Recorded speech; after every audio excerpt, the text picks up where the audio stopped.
What is preventing us from speaking out against the abuse and exploitation of domestic workers in Saudi Arabia? We cannot remain quiet any longer. We need to speak up and make our voices heard. These domestic workers are trapped in slavery, controlled by an evil and unjust sponsored system, the Kavala system, that prevent them from leaving their employment even after they are abused. What is the daily life of domestic workers in Saudi Arabia?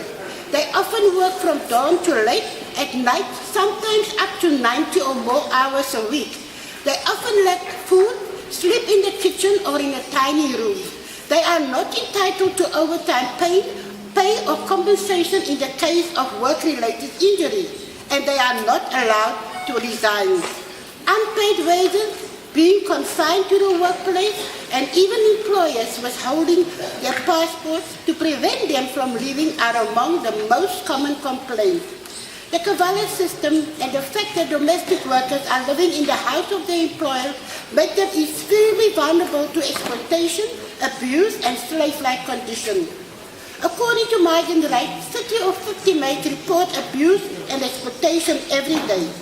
Domestic workers who dare submit official complaints for mistreatment face the risk of employers filing counterclaims of witchcraft or adultery, which are severely punished in Saudi Arabia. 40 Indonesian domestic workers still face potential death services in the Saudi kingdom. They have been convicted. In 2013, Saudi issued a new decree whereby domestic workers are entitled to 9 hours of rest each day. But it still means that they can work up to 15 hours a day. They are now entitled to paid vacation after 2 years of employment, but face severe penalties of misconduct. As domestic workers, we cannot raise our voices for fear of being sent back to our countries, where we must face the hungry faces of our children, and that make us endure the suffering. But does it mean that we must be treated like slaves, beaten, abused? Did we not win a victory at the ILO on June 16 when we gained our respect and our dignity? Convention 189 is not only a piece of paper.